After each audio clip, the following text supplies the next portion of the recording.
Good morning. It is me, Pearl from Pearl and the Prayers, and this is Tuned in Tarot. And I'm here to take a look at the balance between the divine masculine and divine feminine energies inside of ourselves, understanding that whatever state we find this energy in, we can expect to see reflected back to us in the outside world. So we can glean things from people in our real lives from these readings, but really, if we want to see shifts and changes, if we want to manifest things, if we want to change our um, our relationships, we have to go within and we have to really do that work and look and see how we need to shift inside of ourselves. And then it will be reflected back to us. We're going to start with Divine Feminine this morning because all of her cards were showing. So she's has a lot on her mind. She needs to get off of her mind, I guess, right away. The top of the deck, overall headspace forefront of the mind for Divine Feminine, is the Four of Cups in reverse. So this is about her having been in a period of enlightenment, having maybe taken to heart the messages she's been getting recently about meditation, contemplation, etc. And so we see her having gone and done this. This is also a card that is about getting grounded, or grounding something. So having something that's been unconscious or in the dream space start to manifest in reality.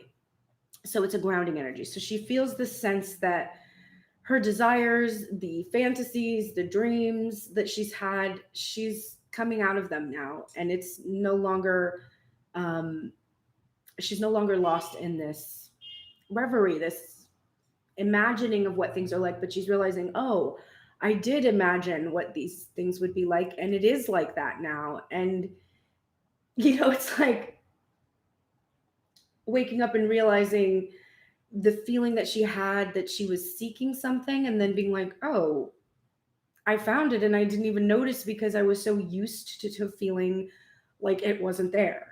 So she's just trying now to get used to feeling like this thing is actually here in the material and not a fantasy. And the reality of it is frightening, but also really wonderful. And like she is excited, but she's also scared. There's like a lot of things that are coming to her now that she's realizing the imminent arrival of this manifestation. In the back of her mind, we have the sun, happiness. And that's why I'm saying it's like she's realizing, oh, shit. I'm going to get what I wanted. Oh, no. Like, what did I do? Like, what exactly did I put into that, vortex? Because now she has an awareness, having done this inner work and sought enlightenment. She has awareness that some of the things she put in her vortex, she put in her vortex when she was like 7.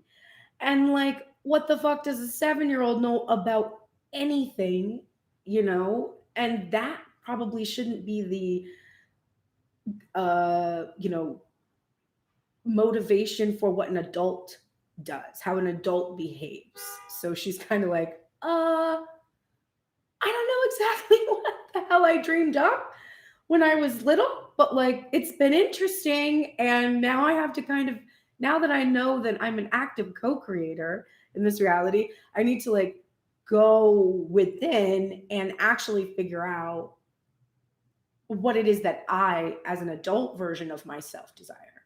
The childlike version of myself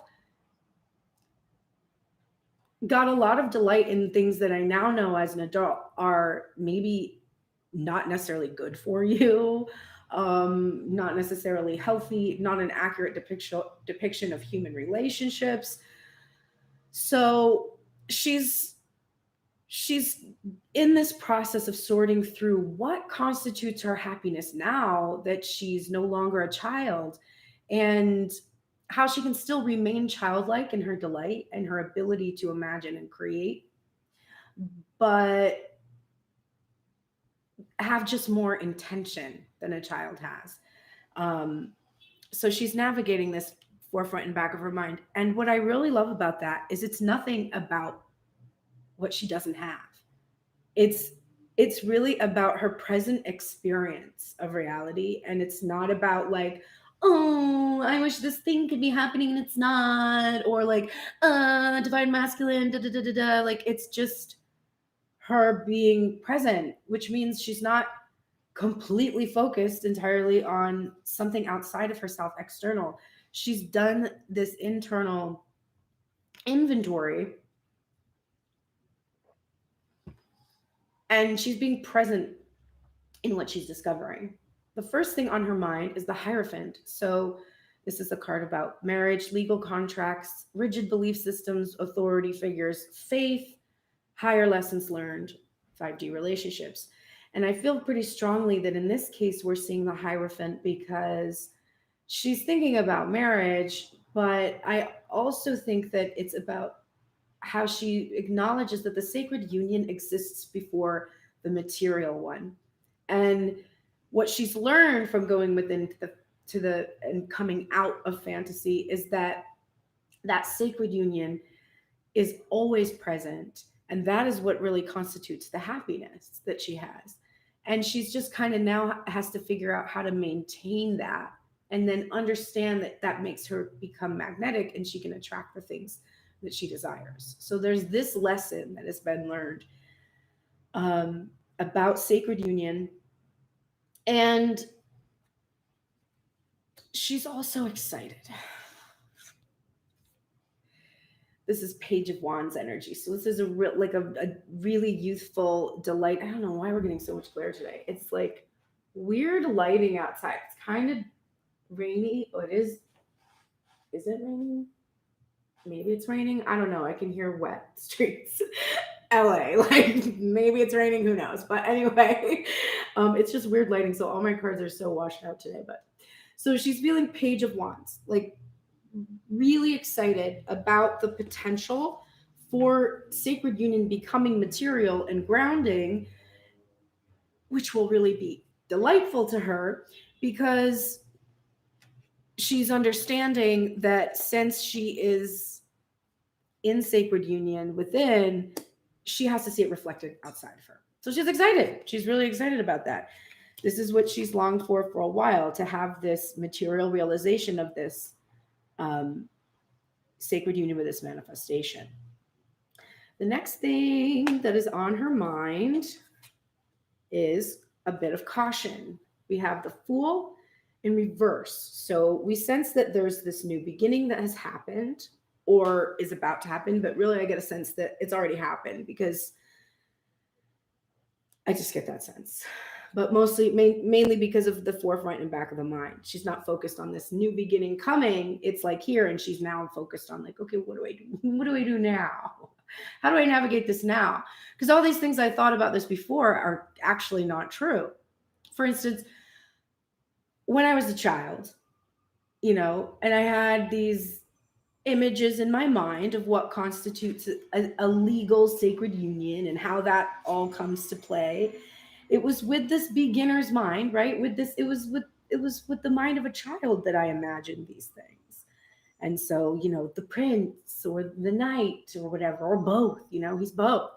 He gets on his horse and he goes and he kills the dragon and he comes to the tower where a helpless divine feminine awaits with her very long hair, like, okay. So she's having this mindfulness about the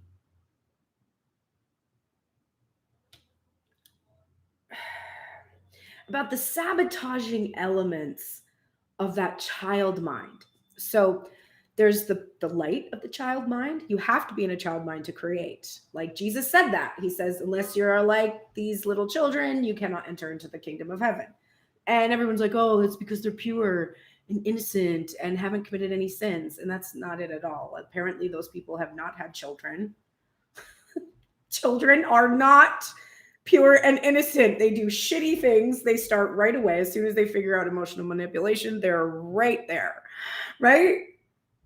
But whatever. So, they're pure. They are innocent, but only because they don't know, not because they don't have that nature that is inherent in all of us that we then throw shame on ourselves for later as we're growing, which doesn't help us anyway. But unless you can be like this, what he really means by that is you have to have that faith that children have and the ability to imagine and create. But children are limited. They are not adults. They have not had experiences. And so they throw caution to the wind and they just, they want what they want. They also think they know what they want. And that's why they need parental units, right? They're like, no, I want to go run across the street to get the ball without looking because I'm the center of the universe and nothing else is happening around me. And your parental unit is like, yeah, no. Okay. So children have the ability to be playing and delighted, but they're so caught up in that they don't really realize the reality of the situation, which is that there are things you need to look out for. And maybe you don't. And we impose that as adults upon children, and maybe they would be totally fine and their angel would pick them up and fly them into the air and they wouldn't die. I don't know. But whatever has happened, the way that we grow and expand as we mature, it is that we balance this very spiritual faith and imagination with this intellectual, material world experience of it. It's interesting because potentially the more childlike we are, the better off we are in terms of how we're functioning. It's the anxieties and fears that adults have that are really detrimental. I think about when I was raising my son, I was the type of parent, I'm a Leo parent. So Leo parents are we're super proud of our kids and we think they're amazing because, come on, it's my kid. So of course, obviously it's going to be amazing, right? So there's that. But the other aspect of Leo parenting is we're confident that we have parented well enough that we don't have to hover. So you're not really going to see me being when he was a toddler and he was walking around and pulling stuff off shelves and just exploring. My mother, who's a Virgo, and my dad, who's a Pisces and very over nurturing, both of them would be and I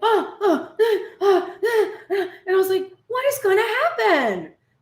First of all, we have no, weapons of mass destruction with red buttons that he's going to go push anywhere near him. If he falls and hits his head, okay, we'll deal with it. My mom's a nurse. We're probably going to be okay. There's no it would just be I would have a general ease about it. I'm he's going to be okay. He's got to fall. It's going to be fine. So I have that, just let him play. And you know what? He was fine. He didn't have any terrible injuries. He did fine. And I wonder how much of my parents sort of fears and anxieties then set up the environment for the child to second guess their movements and trip or fall. Whereas the other parent that's oh, you're fine. Because I'm fine. And they're fine. Because we're manifesting it, right?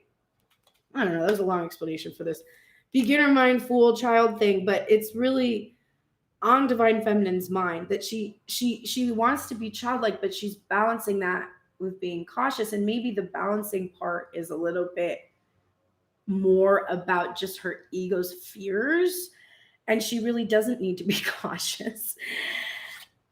And the next thing on her mind is the Eight of Swords in reverse. So this is about protecting herself, and this is what is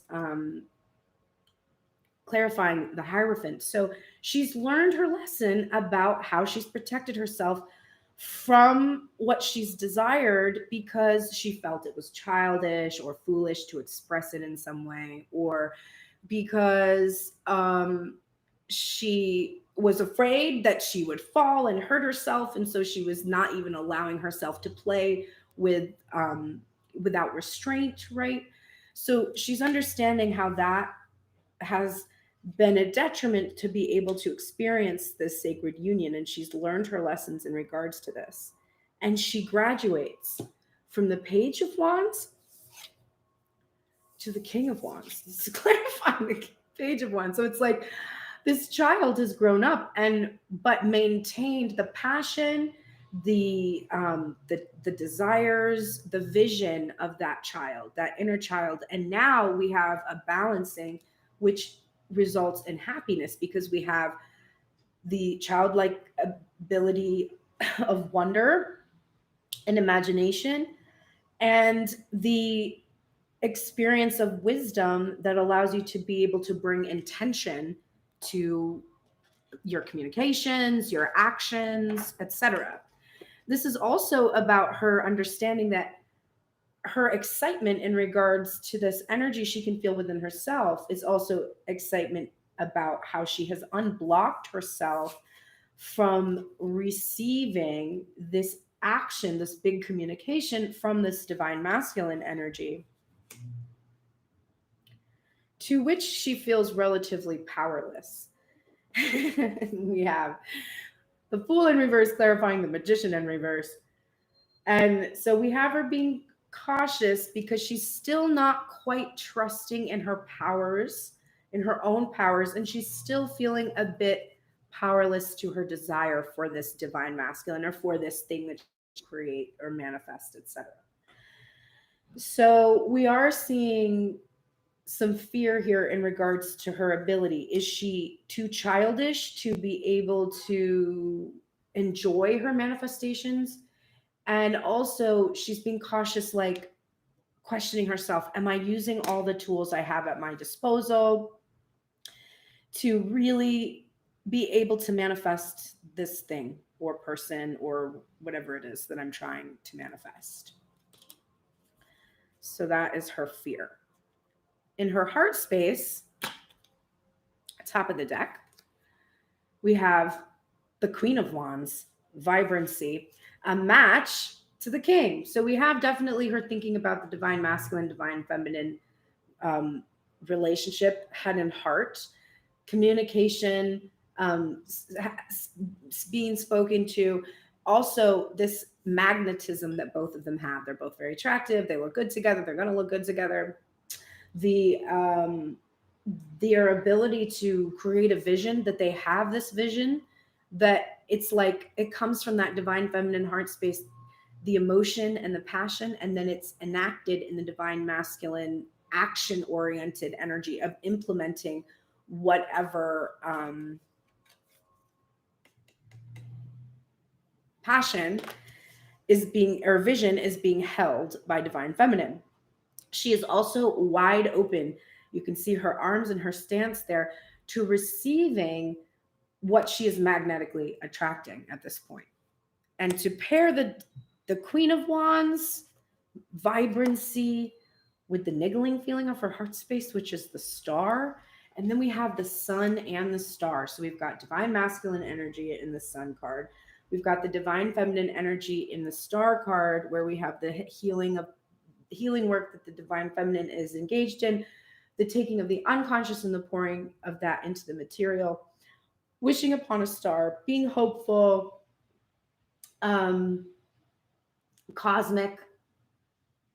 There's a cosmic element here. She believes, she feels this cosmic connection to this thing that she desires, this calling that she has, however you want to see that, however that applies to you. But a lot of positive energy coming here from our divine feminine, feeling powerful in that Queen of Wands energy, and really fully embodying the feminine energy and feeling so much hope. And then we have this Four of Swords in reverse again. We've had this a lot, the message of being asleep and waking up, awakening. So we've got awakening happening. We have silence that's being broken. So maybe she's been keeping silent herself, not speaking to the divine masculine. And I get a sense that it's more that she just doesn't know what to say or how to communicate. And I mean that in a practical manner. Like she knows how to communicate because she's been doing a lot of work with these types of behaviors in herself. So it's not that she doesn't know how to express what she wants to say. It's that she literally doesn't have a practical way to do so.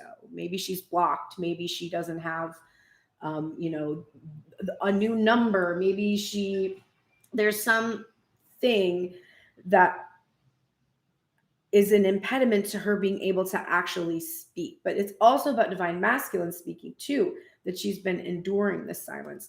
But this is what is clarifying the Hierophant. So there's a couple layers in that. Outside of just waking up, she's prayed, she's asked for something, it has been given.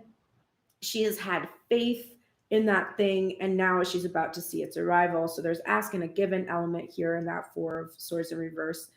She's asked for marriage or for this physical manifestation of a union with something, a career goal, financial windfall, whatever you're trying to manifest, a blender, I don't know. You want something and you're real close to it. I'm assuming since you got this much passion about it, it's probably not your blender, unless you're like, you know, like a smoothie specialist and you really want to like the Vitamix or something. I don't know. But whatever it is that you're trying to manifest, you're very close to it. You sense that it's here. And she's experiencing this feeling, this awakening also to the lessons that had been learned on this journey to this place, to where it is that she wants to go. We have her in her High Priestess energy. So to have the Hierophant and the High Priestess upright, we've got faith and trust, right? Trusting the intuition. We've also got this progression of 0, 1, 2. If we get the Empress and the Emperor, we're going to be like the whole progression of the major arcana coming. But we're progressing towards this 5 energy. And the High Priestess is clarifying the Page of Wands. This is what she's trusting her intuition in regards to. This new exciting thing, this beginner's mind, this she's trusting in the feelings of being foolish too, because the Fool is coming out next, and it's reverse, where we have Divine Feminine kind of chafing at that Fool energy and being overly cautious. Her heart space is urging her to trust in this new energy that's here in this union, that the silence is being broken, and she can trust that she's going to hear this Fool card, 7 of Swords. She's going to hear what this little fox has been thinking of this whole time. Also, it's just the cutest fox. You know what? This card has healed any 7 of Swords negative feelings I might have ever had, because it's so cute. But anyway, so there is here a judgment going on a bit about Divine Masculine being kind of foolish. But I think also we're seeing her thinking about Divine Masculine being very careful, right? He's being cautious. He's keeping something hidden in regards to the Hierophant energy. So she's trusting that she's going to hear what the strategy was for, because she's sensing that there was some kind of a strategy here that was for something, and which we think for her means this marriage or whatever. So she understands that there's this surprise. This card that is about deception is not in this position necessarily a negative one. It could have some elements about Divine Masculine having been a fool in the past, having engaged in third-party activity, hiding, sneaking, her doing that, Divine Feminine engaging in that. Because remember, it's not just about Divine Masculine, and the song that came up for Divine Feminine today was reassuring Divine Masculine. You know, I'm gonna wait for, it was Ain't Misbehaving. So it was like, I come home at 8, I'm all alone, I'm just me and my radio. I was like, OMG, this is a little too close for comfort. Yeah, I ain't misbehaving. So she's also like thinking about this too, that she's not engaging in any kind of foolish behavior to do anything that would block this new Page of Wands energy that she feels coming from this potential union. The next thing we have is determination. We've got Page of Swords energy. So this is the courage to pick up that sword, even though you don't know how to wield it, and just go. Just wield the sword. Just wield it. You just close your eyes and run into battle, and, you know, hopefully you're going to stick something with a pointy end kind of a thing. I always compared this to the scene with Harry Potter and the wand behind the gravestone when he's got to come out and face Voldemort with the one spell. and he's just going to do it anyway because he's going to go out in a blaze of glory rather than be a coward. So divine feminine has got that same determination to prevent herself from protecting herself from what it is that she desires, this awakening to the sacred union of this divine masculine energy. She's like, I'm not going to do anything. I am determined not to fuck this up. I will not fuck it up. I won't do it. I will not. The Four of Pentacles in reverse, clarifying the King of Wands. Four of Pentacles is a card about foundation, clinging, grasping energy, or holding on to something really tightly. And divine feminine is determined not to do this. She understands that if you hold on to something very tightly, it's like ironically, it does the opposite thing. It prevents you from keeping it. You're going to lose it. It's when you let it go that it comes to you. And so she's really, really being brave in believing this. She's like, I keep hearing this. I keep tuning into readings, and they're like, let it go, let it go. Like every reader is always freaking doing that song. And like, I'm always getting these messages whenever I look up my angel numbers on a license plate. I'm like, oh, I saw XXX number. And then I looked it up and it was like, you have to let go. And then the reading just, it's like over and over. And she's like, okay, I am determined to trust that if I really do let go somehow to this specific iteration of a King of Wands, I can have what it is that I desire. I can stop blocking myself from sacred union. Here's the Magician in its reverse, and we have overfeeling, clarifying it. We have the Seven of Cups, and we have, the Princess of Wands, which is Page of Wands energy again. So we had already the Page of Wands energy. Now we have it in regards to all of these opportunities that she has, all of these choices, all of these options that she's feeling so excited about, that she feels are being revealed to her. She's feeling interesting.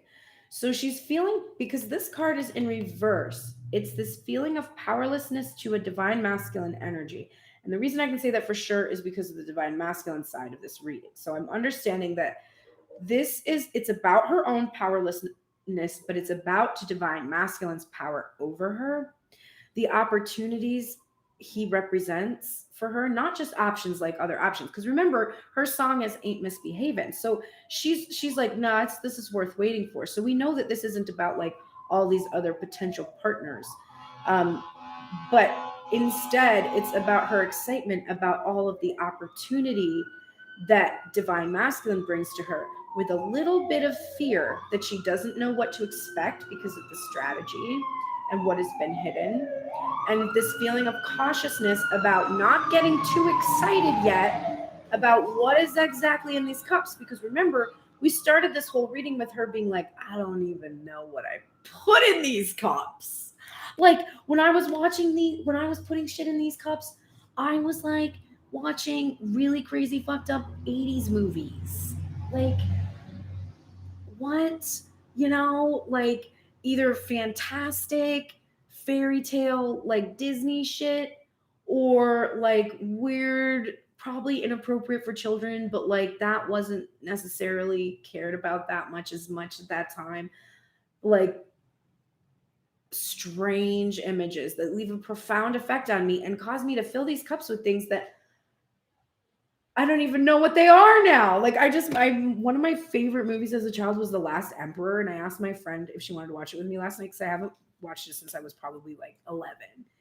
And I was watching it and I was like, oh, what that? First of all, it's an incredible film. It's visually so beautiful. It's very surreal. And I was just thinking about like my 7-year-old, 8-year-old self, like watching that movie intently and being like, what was I thinking about the world? Because as I was watching that, I was in an alpha state, absorbing all of the messages that are in it. So it's like, what's in my cups? That's what divine feminine is like. She's like, what the hell am I about to receive? Because like, wow. Okay. Divine masculine, a lot of reversals here. Let's look at what's going on. We also have a lot of union. Top of the deck, overall, forefront of the mind, headspace for divine masculine, the magician.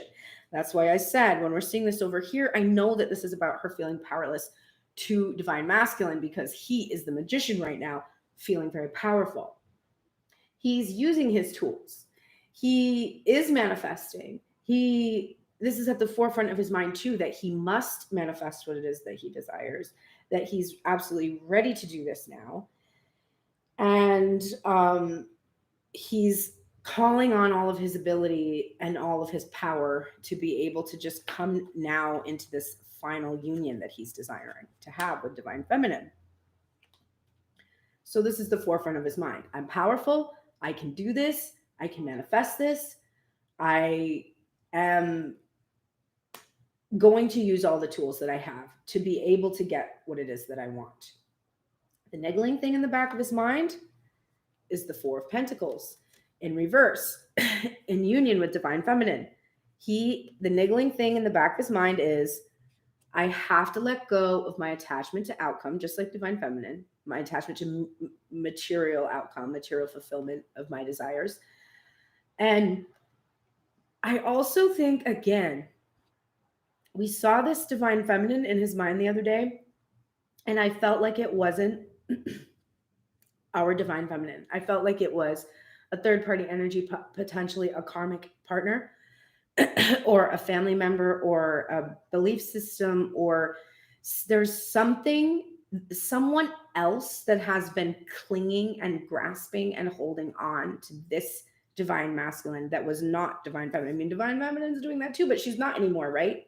She's not clinging to him. She's not like, oh, my divine masculine is my only way of achieving spiritual fulfillment and happiness and material fulfillment in the real world. We have a divine feminine who's been working for months and months and months and months on identifying herself as the person who must fulfill her needs in the material world. And then once she's capable of doing that, because that's important to this divine feminine energy and this collective, then her divine masculine can come together with her.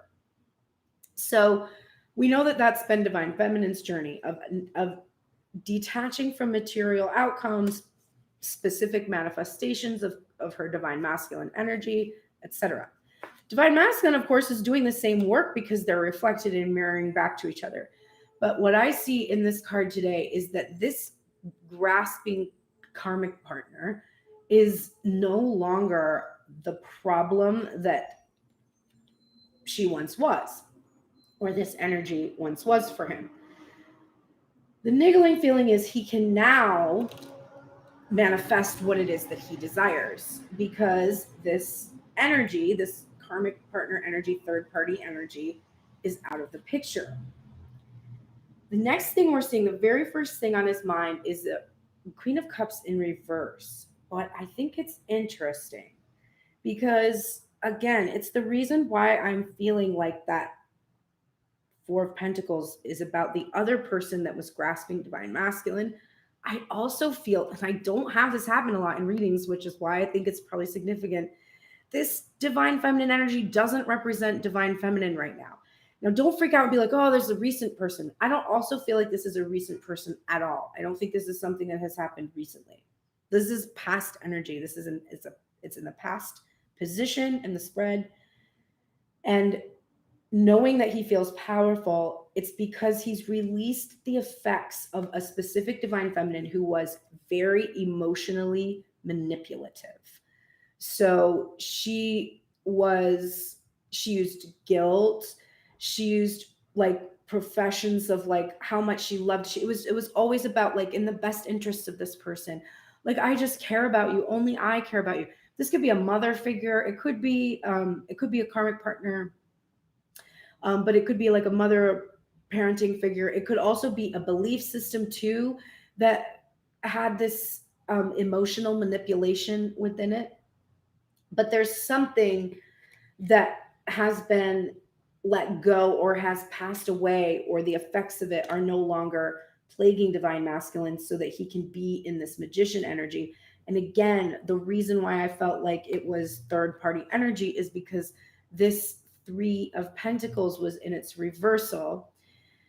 And it, after that Queen of Cups energy, so what I see him thinking about is his ability to manifest in the past was blocked by a grasping divine feminine energy that was very emotionally manipulative and also overreactive, and would use emotional manipulation to control divine masculine energy, to prevent him from collaborating or coming together with any other energy. She feared this energy, feared, I think, that when divine masculine was free to be able to partner with someone else, that she was going to lose her hold over him, which is this Chariot energy in reverse. So she was not going to be able to control him anymore. This is what he's thinking about. So we have to redirect these. He's thinking about karmic energy. He's thinking about this other partner that has blocked him. And he's starting to realize how this is his own energy. And this is what caused him to halt the Chariot himself. This is what caused him to stop the motion towards his desire and try to himself be too controlling. He's realizing, I also do this. I was so attached to my divine feminine, or I am so attached to my specific manifestation of my divine feminine energy. I emotionally manipulate her.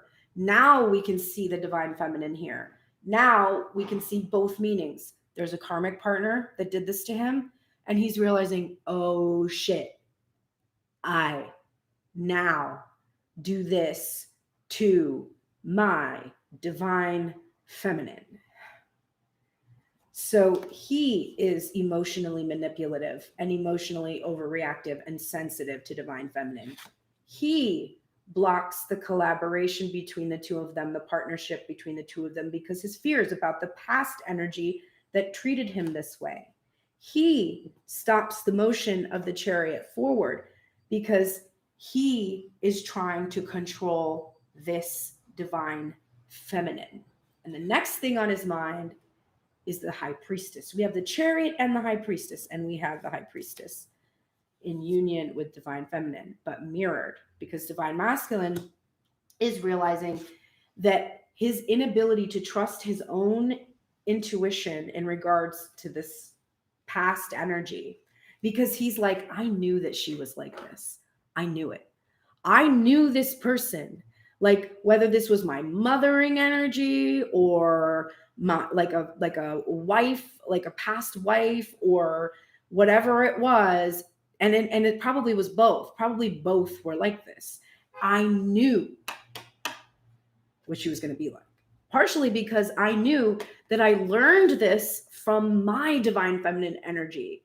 This is what I learned to do: emotionally manipulate and be reactive and overly sensitive. So I knew, and I didn't trust what I knew about that energy. And it's also about wanting his current divine feminine not to reflect any of these past behaviors to him. He's thinking about like not wanting to manifest because he understands his power. He understands that what he's focused on, he's creating. So he's not wanting to create this experience again with this divine feminine, with his twin. We have this Two of Pentacles energy. Again, this is clarifying the Three of Pentacles too. This is all about also about 3D, something becoming material, blocked from becoming a material reality, because he was juggling these two divine feminines, the one from the past that was depleting him, and the one that he wants to be with that was filling him up. And he was going back and forth between these two energies, juggling his work, his career, his past relationships legal obligations towards those past relationships, his family, all those things he's juggling. And they were making him feel this imbalance.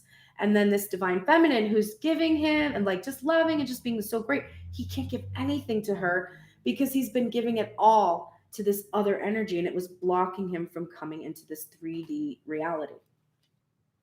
It was these two divine feminine energies. Now, what's so interesting is that this Two of Pentacles is right between this High Priestess in reverse, which is his intuition. This is his divine feminine, right? And the Empress in reverse, which is a material manifestation. Now, this, to me, right now, I really feel strongly that this is that past karmic energy, not our divine feminine energy entirely. This is our divine feminine, right? His match, the Empress. The karmic, she was not the one, right? The karmic one is not the Empress, but she embodied the distorted feminine energy that divine masculine had been raised with. And so this is what has been imbalanced and what he's been juggling, trusting his own inner divine feminine's light traits, that he can find this within himself, that he can find this creativity, fertility, abundance, the nurturing, the protective elements that are not overprotective, right? But just being in the light. So this is what he's thinking. This is what's going back and forth in his mind.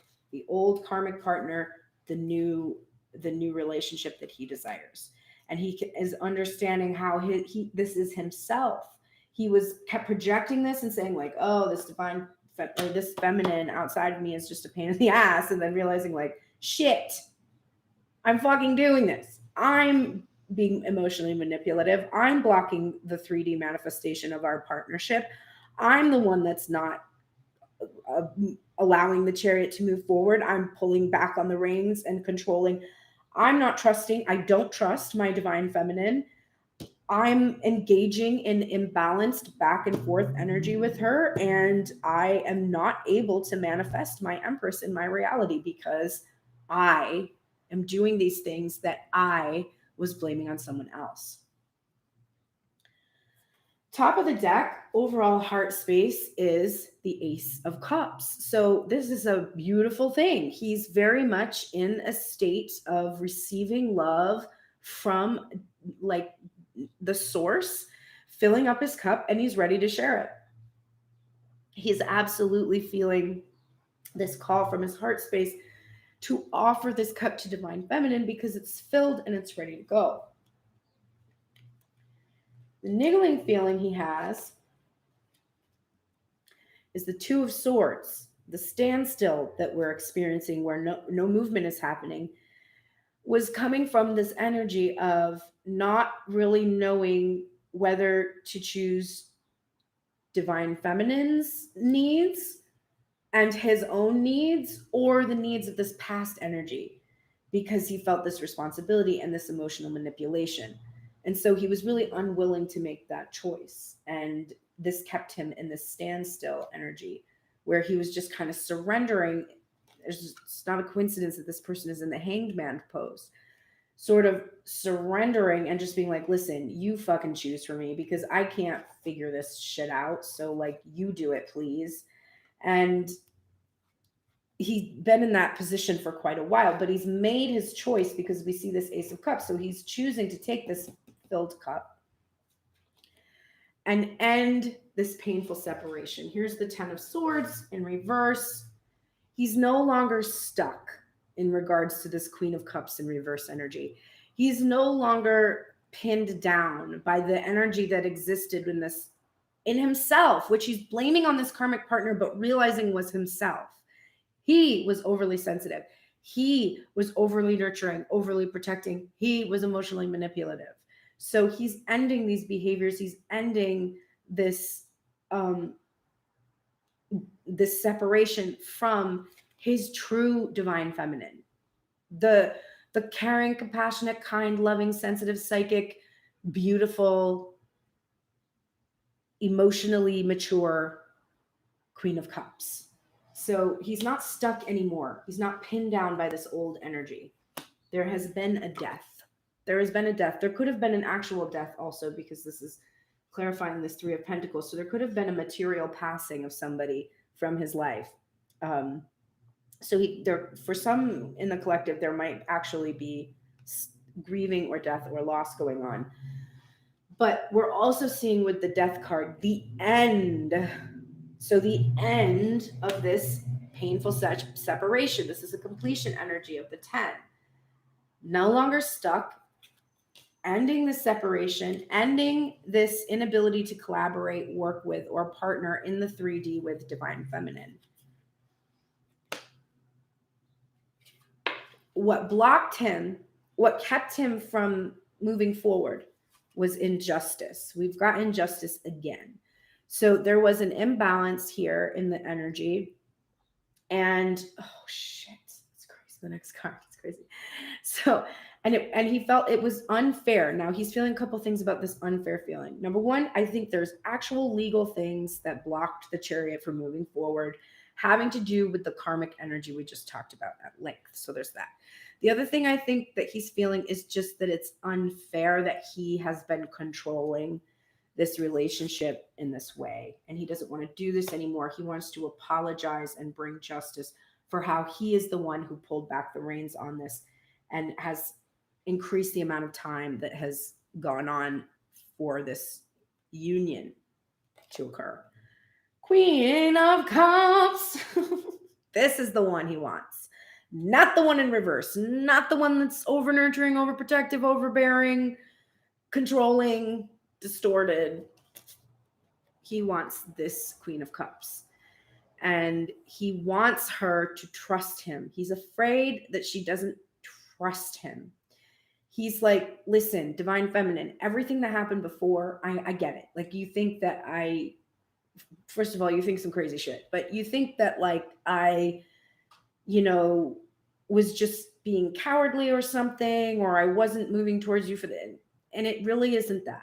Like, it really wasn't. It was because of things I didn't know about my own inner wounds, of course. And I take responsibility now for how I did create that, but it was really something I wasn't aware of. It wasn't something I was conscious of or tuned into.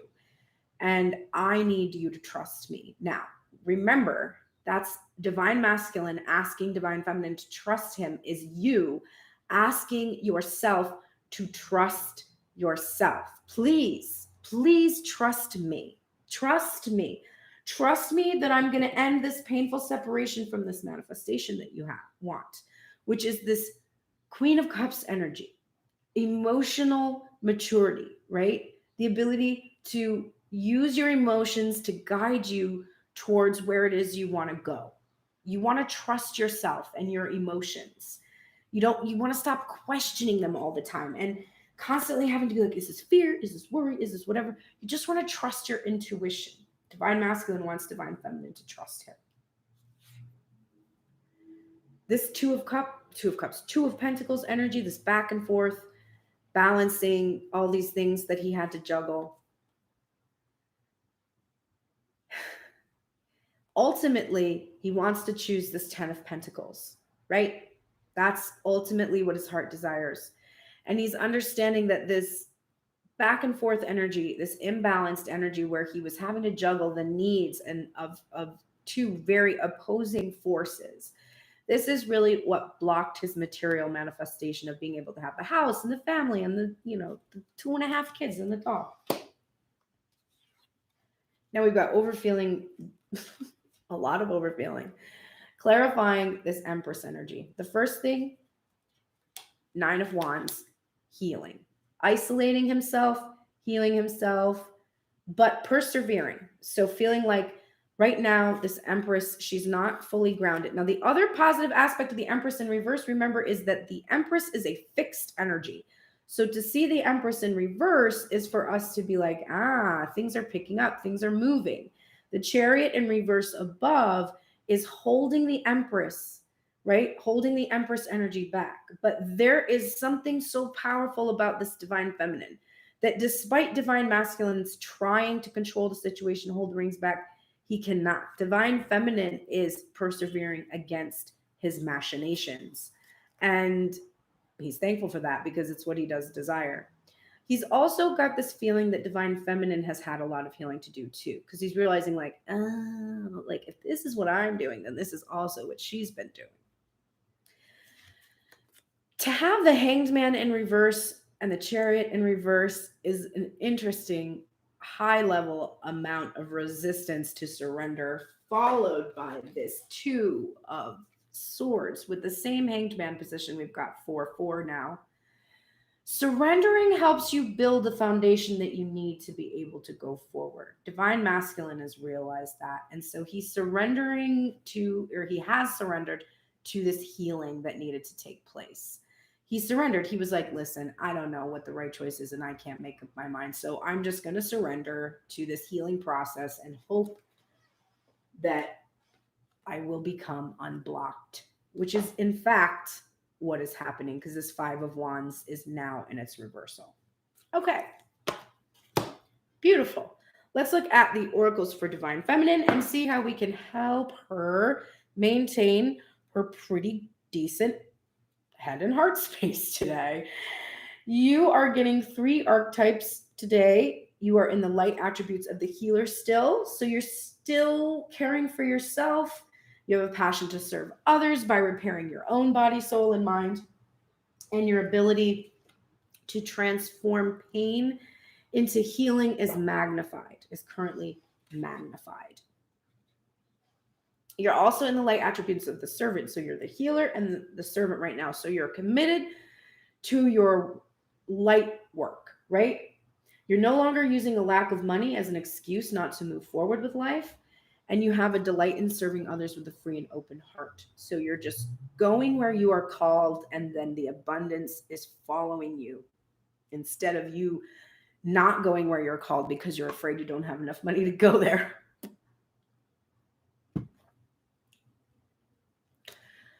You're in the shadow attributes of the addict right now, which is compromises integrity and honesty and allows an addictive pattern to have authority over your inner spirit. So you need to recognize and confront your addictive behavior. I think if you're addicted to anything, it is to thinking about this divine masculine energy. You may have substance abuse that helps you not to think about divine masculine energy, and you might have those two things combined to the power of infinity, blocking you from a lot of things. So be very mindful about this energy. Start to recognize and confront when, part of your interactions with this divine masculine or this thing that it is that you're trying to manifest and you're thinking about all the time, part of it has been that you keep telling a story and you tell the story and you tell the story over and over and over and over and over, and you're addicted to doing that, partially because there are things about that story that make you feel comfortable and secure. Although if it fully made you feel comfortable and secure, you wouldn't be telling the story, because you would have a new story, which would be like, now my divine masculine is here, or now I have this new job, or whatever it is. But you've been very addicted to telling that one version of the story. So that's devil energy. You can counter that with temperance and healing energy. So look at that. Look at how that's functioning. Try to exist in a space of moderation with the divine masculine, and how much you're consuming his social media and how much you're focused on, you're imagining what's going on between living in the dream space. Like, come out of your dreams, be here in this present reality, be grounded here in the material world. Hold your vision for what you hope for with this divine masculine energy. But make sure you're thinking and talking about what you want, not what you don't want. There's your fucking hold your vision. I'm just like, hold your vision. And then the other card is vision card. So your guardian angel is here to help you with that. How can you fail? If you have asked, please help me hold my vision, and an angelic being arrives, yeah, fine. You're going to be fine. Hold that vision with your guardian angel supporting you with all of their power. Manifestation. So you're getting the magician energy twice now in your spread. First, you were like, I'm powerless, divine masculine. And now the spirit is saying, no. Divine masculine, really, it's kind of powerless to you, honestly. Not really, but kind of. But yeah. You are powerless to the pull.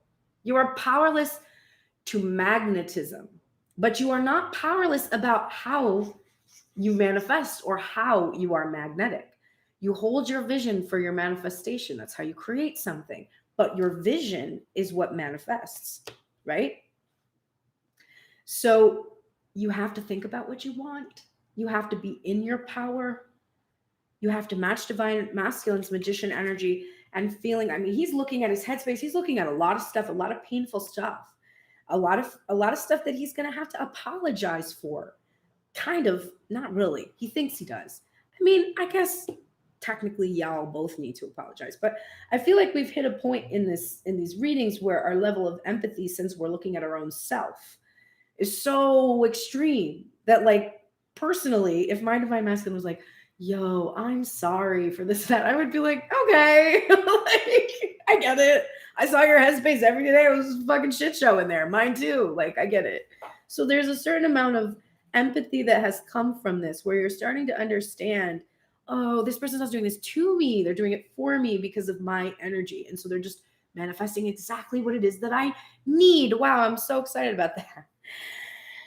True healing occurs when I give myself permission to feel whatever feelings live below the triggers. So when you're getting triggered, this card has come up before and I really like it. When you're getting triggered about something, like let's say the timeline triggers you or something. Or I had an experience yesterday where my divine masculine made the indirect communication that he typically makes, and it was beautiful and I really loved it. And then for like a fraction of a second, I felt the old energy, which was triggering. In the past, when I would experience my divine masculine that way, I would be really triggered. I would be like, I couldn't even focus on the content of like the gift he had given me because I was focused on how it emphasized that he wasn't present. And so I felt that happen a little bit and then immediately soothed it, because I realized that the feeling below the trigger was just me admitting that I felt lonely, alone, that I wasn't giving myself something, and I didn't get upset and spiral and make it about divine masculine. I was like, oh, okay, this should make me happy. Like, when I hear this, I should feel like really positive about it. It's a beautiful thing. So why would I feel this way? And in fact, this thing indicates the direct opposite of the fear that would cause me to feel upset. So there must be some part of me that still doesn't believe in my worthiness or some fucking annoying thing like that I have to dig out and figure out, right?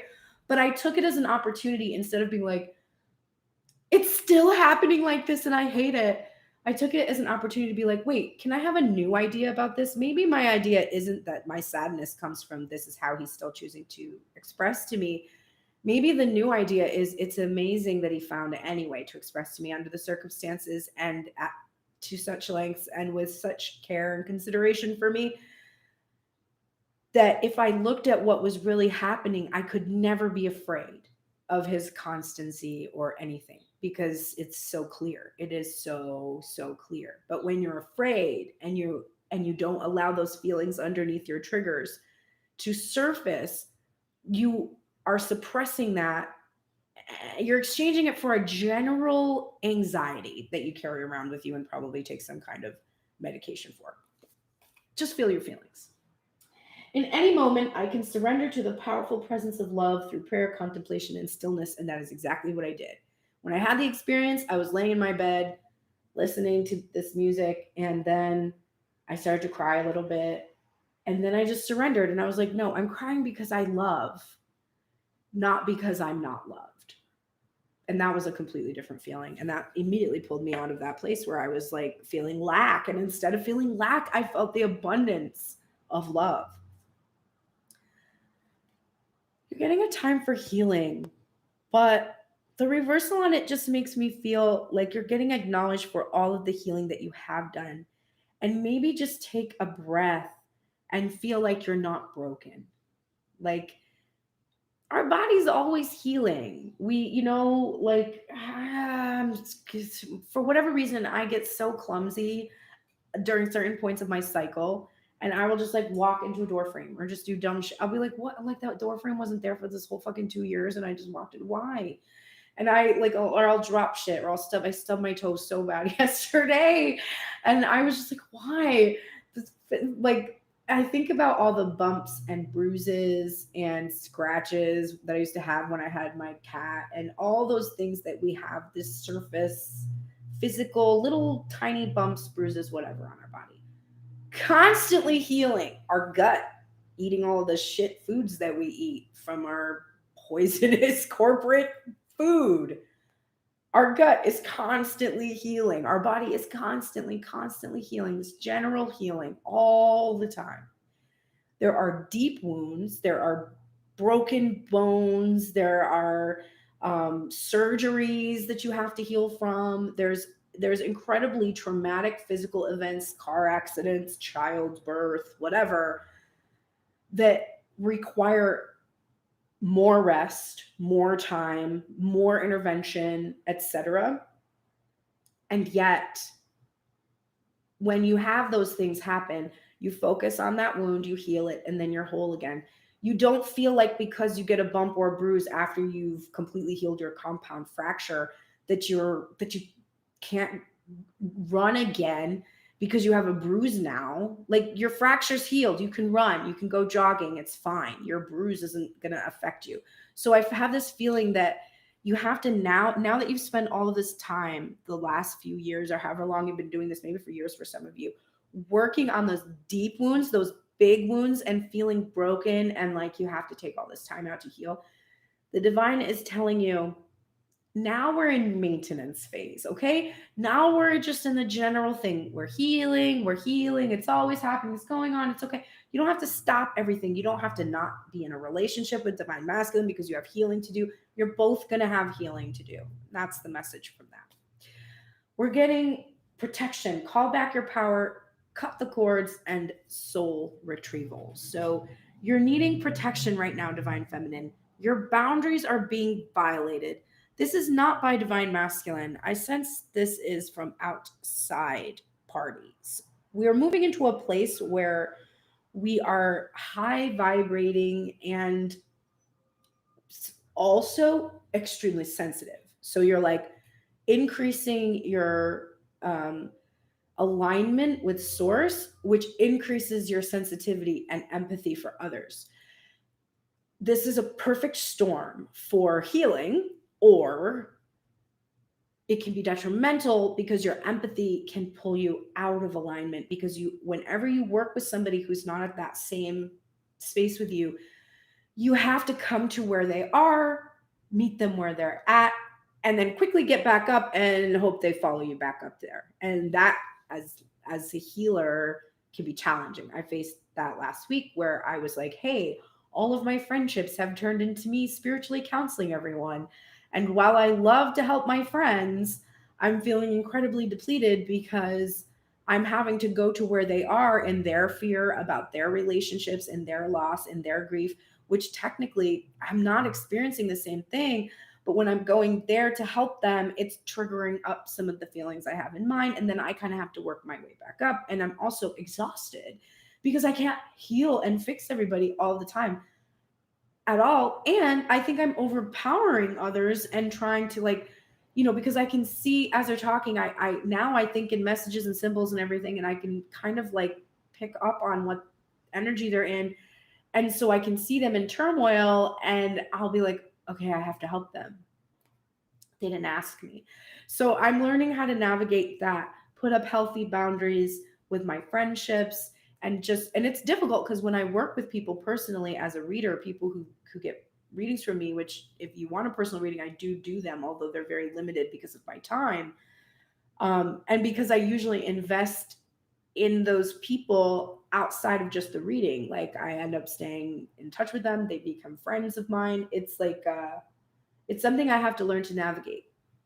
So same thing for you, divine feminine, however that applies to you. And maybe it's very similar. Maybe you're over analyzing people when they're not asking for it, or they are asking a lot. You're pulling, a lot. I have a lot of friends who think very casually about cards, because to them, they play cards as playing cards, number one. Number two, they don't read cards themselves, so they don't have a full understanding. And even if they fully believe that you're receiving energy, or that you're reading energy, or that you're getting a message channeled from spirit, they don't have a sense that like you feel depleted after you touch and interact with the cards a certain amount of time.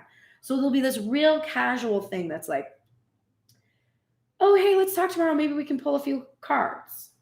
We love the we, because we're like, oh, are you referring to me as a royal we? Because you're definitely not pulling cards. What you're asking me to do is do a spiritual counseling session with you for only a few minutes, which you and I both know is impossible. So there's like a kind of, it's not a malicious thing. It's not like these people are trying to get something from you or take advantage of you. It's just their general like kind of lack of awareness about what it is that you do. So they're just sort of like, oh, you can like pull a few cards. And you're like, oh, okay, I'll just like, call on my archangels, ask them if they can come sit with me during the time that I'm talking to you. And then while I'm focused on needing to channel energy for you so that I can understand where you're at, we'll just completely forget about what's going on with me, and also how much energy I'm putting into connecting with the higher power that you don't know how to connect with, and you're asking me to do it. No. So you need to be more like, hey, I love that you believe in my psychic abilities, but they are real. And when I pull a few cards, that puts me into my role as a counselor. So it would be like if I was a therapist and I got paid $350 an hour by my clients, and then you called me up and you were like, hey, maybe tomorrow for like 15 minutes, you could like just be a therapist for me. Like, just for free, just tomorrow, just for like 15 minutes. And you're like, okay. Like, do people do that to therapists? Maybe they do. I'm sure they do, but it's rude. Like, don't ask people to do that. Okay. Unbound, releasing soul patterns, contracts, and past lives. So releasing this idea that you are bound to these people in your lives, that you are bound to service to them. You need to put up those barriers, protect yourself. You are not bound. The other thing is the protection thing. There could be past family members that don't have your best interests at heart, and they're asking for things. They see a new version of you. They see that you're abundant, and now they're kind of creeping back in, and you have enough residual energy that you worked on that's still in there that they can kind of like latch right onto you and easily start to kind of bring you down. And there's nothing wrong with these people. It's not like these people are assholes. It's just they are used to an old version of yourself that was in alignment with where they are at, and you're not there anymore, but you have to go to them. They can't leap to you. They have to gradually get to where you're at. So that can be pulling you down. So just be aware of that. All right, for a divine feminine that got ain't misbehaving, we got dog spirit. Be loyal to what you love today. So let's take a look at the Colette Baron Reed book and see what she has to say about cute dog spirit.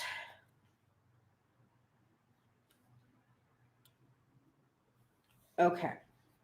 Now, when I saw dog spirit, when I shuffled, dog spirit was in reverse, which would be the protection message. So we're going to do the protection message, but I will say from the oracle message that I will give you, because I flipped it. And so I'm like, okay, which one do I read? You are loved now, and you can trust that this higher love is true. You're loved by spirit. Your heart is loving and true, and dog spirit wants you to know that your steadfast commitment to experiencing and expressing love will attract and manifest more love. So your spirit of loyalty is good. But here's the protection message. Loyalty to people and situations can turn into attachment that results in stagnation, enmeshment, and loss of integrity. Do you fear what will happen if you let a relationship evolve? Are you afraid that asking for a situation to change will make others see you as disloyal? Trust that when dog spirit appears, you are meant to accept the turning of the wheel of life and the changing of fortunes. If you feel you are being betrayed or are growing apart from someone, let Dog Spirit reconnect you with your commitment to love in all its forms. Perhaps a relationship is meant to evolve. Perhaps you are meant to evolve too, so that you can experience the growth for which your soul yearns. Your greatest loyalty is to love, so be open to all its many guises, including self love. You deserve the best, and that is what Spirit wants for you. All right, so do you fear what will happen if you let a relationship evolve? Are you afraid that asking for a situation to change will make others see you as disloyal? That resonates with me because I fear asking my divine masculine, please, please, please change how you're interacting with me, will make him feel insecure that I might stray or go elsewhere because I don't like how he's interacting with me. But I don't like it. I don't. It doesn't feel good. It feels good in some ways. Like I said yesterday, like there's like I definitely feel this love or whatever, but it leaves me feeling empty. Like it leaves me feeling like I have nothing really to hold on to except for these proclamations. And I need more than proclamations. So there's a fear that if I ask for that in some way, or if if I say, listen, like I have to have this going forward, that he'll be like, well, I can't give you that, so I'm just going to leave you. So I fear asking for that. But I need that. I'm loyal, very loyal person, been loyal for 21 years at this point. But I need something else. So I need this to evolve. It has to evolve. And I'm afraid if I say, listen, please don't interact with me until you can actually interact with me, just don't. That the fear there for him is that like if he doesn't, then I'm gonna fall in love with someone else and I'm not gonna be loyal to him or whatever. So figure out how that works for you. All right, divine masculine. There's a lot of here.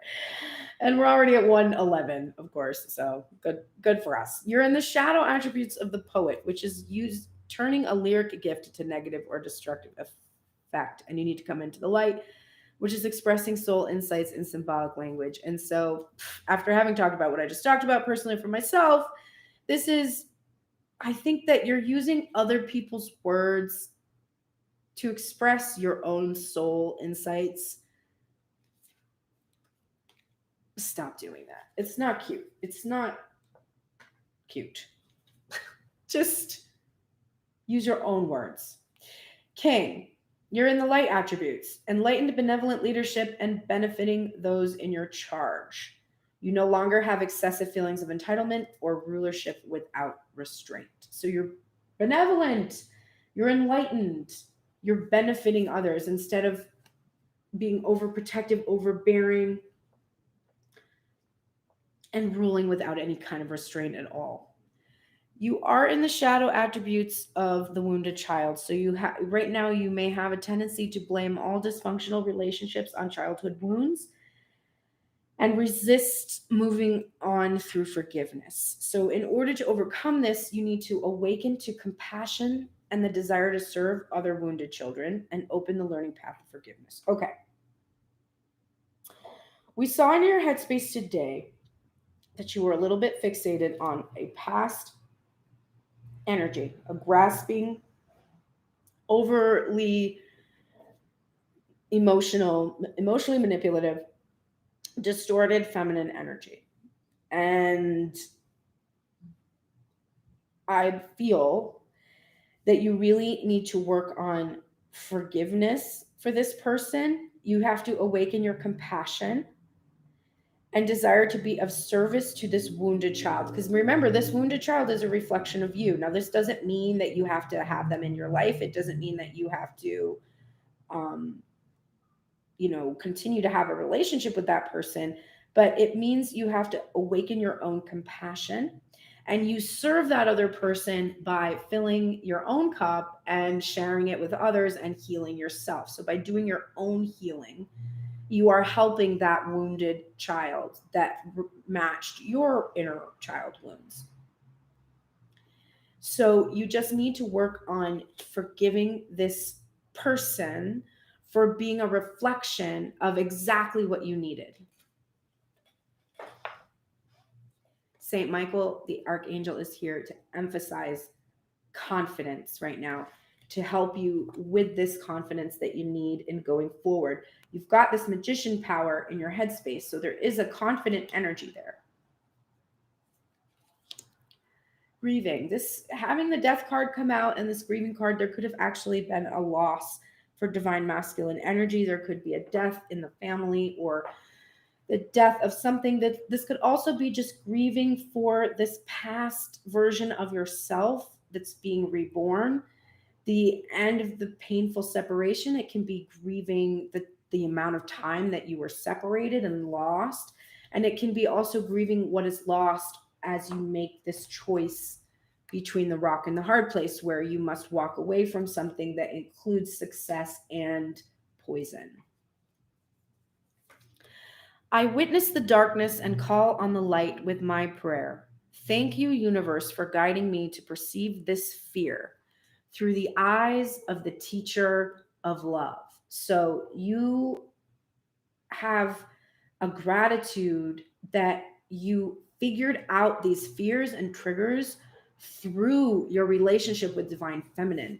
You feel this gratefulness that it was the love divine feminine has for you that showed you these wounds, rather than painful experiences happening between the two of you. It was your fixation and focus on her and her healing that showed you your own wounds. And you're so grateful that with her, you learned how to love each other without inflicting these wounds upon one another intentionally. I find a deeper meaning and personal growth amid discomfort. So divine masculine, who's very focused on feeling comfortable, that's why he doesn't move. You've got to come out of that tendency and just find that deeper meaning and personal growth in discomfort. A personal issue reaches resolution. This is the Cancer energy card, so this is probably in regards to your home or your family, but some personal issue is reaching a resolution. Your dreams need a practical plan, right? You have a lot of dreams for what you want to bring to this divine feminine. Now make them real, ground them, and make them practical. There's something to do with your home or your house too. Personal issue reaching resolution with the Cancer energy, and then the full moon in Taurus.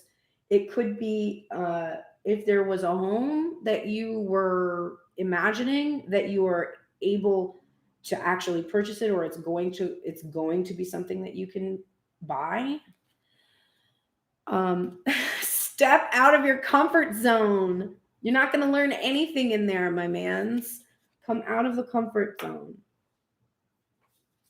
You've been training for this for lifetimes, so release the fear that you can't handle it. You can handle it. Keepers of the earth, you are not alone. Ancient ancestors stand beside you. So you've got that support coming from this whole legacy of individuals who have your best interests at heart, because your best interest is a continuance of their expansion. And then you're getting wolf spirit. Now, divine feminine got dog spirit, and you got wolf spirit, which is turn knowledge into wisdom. And you got the protection message, which is what is unknown is still yet to be discovered. When wolf spirit appears, you're being told not to pretend you know something when you don't. You won't impress anyone with a little bit of knowledge. In fact, you rob yourself of a true experience and education if you tell yourself you are done learning or you don't have to know something. Be open, be humble, be teachable, and the world will open itself up for you like magic. Now is the time to look into the world with reverence and awe and an insatiable curiosity. You will never grow old if you are willing to keep learning. Wolf spirit is waiting to be your mystical, loving guide. A person who controls a lot of parameters also probably thinks they know exactly what to do about everything. And this card is like, yeah, you don't. So admit when you don't know something and be teachable. And we also have the wild and the tame, right? The domesticated. So this wild energy we have for this divine masculine, he's got to tame it, right? Divine feminine, she's in her loyalty, and divine masculine has to tame his. He's acting like he knows everything. I'm not like that at all. Me?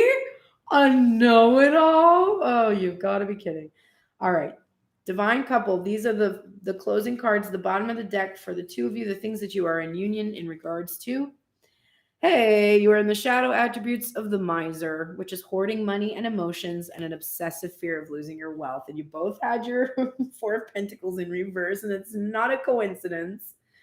For sure, you're both hoarding your emotions because you are afraid of losing each other. Divine feminine, you're afraid if you express how really much you hate the way you feel right now in this relationship. How you're like, it's so super great that you love me and everything, but this fucking sucks. And I don't want to stay in this situation. Please make it end. And divine masculine, you wanting to be like, yeah, I really want to end this separation, but I have a lot of fear about exactly what happened the last time I got into this kind of situation. And also, I'm super damaged goods if you saw my Monday reading, because there was this addiction energy and this devil energy, and I hope you want me anyway, but like also you might not. So I'm not going to tell you how I feel yet until I feel pretty sure that you're going to accept me. And divine feminine is like, if you don't fucking tell me how you feel, I'm not going to accept you. And so both of you are holding back these emotions. And you're doing it because you're afraid of losing your wealth. And there's another card in here, the Thief card, which is a card about understanding that love cannot be stolen from you. You need to delight in sharing life's riches. You need to delight in sharing with each other the burden, the load, communications, all kinds of things. Sharing is caring. Okay? So stop hoarding. Move. Move. Make a move. Move your body. Dance. Like, move from your place where you live. Like, move towards divine feminine. Move towards divine masculine. Motion creates motion. Please move.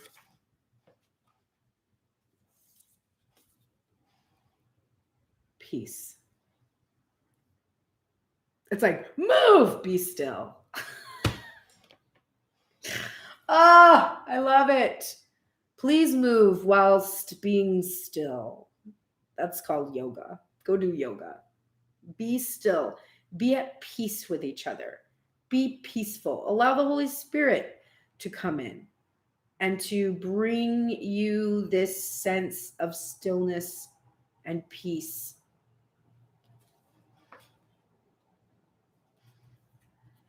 Thank you, universe, for helping me see beyond the limits of fear. Thank you for expanding my perception so that I can see what is the highest good. So you need to have gratitude for each other. You need to thank spirit, right? Thank source. And then, of course, the person that we focus on is an iteration of spirit. It's a way for us to, it's an excuse for us to see the divine in others. So we have to thank each other for helping look at these fears and expanding perceptions. I never would have done this work so diligently if I didn't care so much about this manifestation. The fact that I care so much about the manifestation is why I have to do so much of the work. But this divine masculine is the motivation for me to have a good life for myself, whether he's in it or not. And for that, I'm so thankful that I feel like crying. This is a time to give rather than to take. So stop looking at your interactions with each other as like, okay, he communicated to me, and then I have to communicate to him, and then he communicates to me, and then I need him to communicate to me back because I communicate to him, and then he's like, she needs to communicate to me now because stop. Do you communicate with Divine Feminine so that she'll suck your dick later? Or do you communicate with Divine Feminine because you feel this impulse to do so because you feel so much love for her? Maybe ask yourself that question. If you're doing it to get your dick sucked, then you're giving so you can take. And that goes both ways. It's not divine masculine is not the only one that wants to get his business attended to, okay? But if you're giving because you need to receive something, then really you're just taking. And if Divine Feminine or Divine Masculine is giving and giving and giving to you, and you're holding back from expressing, because when like in my case, Divine Masculine is giving and giving and giving and giving to me, but I'm holding back my expression and telling him like, hey, I love all these things that you're giving me, but I feel terrible though, right? And so because I'm not saying I feel terrible, I just stop giving to him. So I'm basically just taking from him. I'm taking these things that and then I'm kind of resenting him. So you have to work on that dynamic. You have to give because you want to give, not because there's a quid pro quo. And you have to receive rather than take. So receive means you're open to it. You're not grasping for it. Warrior woman, have you answered your deepest calling? And this is that determination, that Page of Swords energy too. And Queen of Swords too, which is about strategizing. It's in its reversal. So to me, you haven't answered your deepest calling yet, which is to come together. Once you've come together, that mission work that you need to do will really take off. So answer this deep calling. Take that sword, be brave, and be together. You're getting the protection message of hummingbird spirit. And the message is be here now, which Divine Feminine we started this whole reading off with that. Protection message. Nectar is everywhere, but hummingbird spirit is here to remind you that flying from flower to flower and being all over the place wastes precious energy. Be still. Be here now in the present moment, enjoying the sweetness and sustenance available to you. Focus on one flower today, just one. Nectar is there for you, and hummingbird spirit's message is that wherever you put your attention, there your energy flows. Are you focused on the sweetness or on finding something better somewhere else, always yearning and feeling that life is not enough and you are not enough? All you seek is right here, right now. Appreciate the present, and you will see that you are where you need to be and enjoying what you are entitled to enjoy in this timeless and perfect moment. Perfectly imperfect. Be here now in that peace. Okay, let's close the reading that's now an hour and a half long with Goddess card. So we are using this for our Goddess practice, which is to put 2 hands over our heart at some point during the day. And for 15 minutes, repeat the mantra, my heart is the heart of the goddess. By the way, if you can only do it for 2 minutes or 3 minutes or 5 minutes, it counts. All right. You can visualize any divine feminine energy at all. And we're just doing this because we spend a whole lot of time praising God energy, and we don't really spend much time with the goddess in our society, in our culture, and we need to. So here's an energy that's presented in the goddess form Rhiannon, and you can visualize any divine feminine energy from any modality, whatever belief system you have. You can visualize yourself looking like your highest version of divine feminine. Whatever it is that helps you just honor that feminine energy is as important and integral as the masculine one. Rhiannon is the great goddess as worshipped by the Welsh. She is an embodiment of life, death, and rebirth, for in her realm there is no death without regeneration. Her name derives from Regantona, which means great queen, a shapeshifter. She can assume any form she wants. She often appears as a white horse. She is a muse goddess and is accompanied by 3 sweetly singing birds who can revive the dead or put the living to sleep. The source of the king's power derived from Rhiannon, the queen, and a candidate for kinghood met Rhiannon dressed as a stag, a regal figure symbolic of rejuvenation, beauty, strength, and instinctual masculine energy. In altar myth, she appears in Nimue or as a Vivian, the Lady of the Lake. Rhiannon is a beautiful queen of the night, a reminder of the close balance between death and rebirth.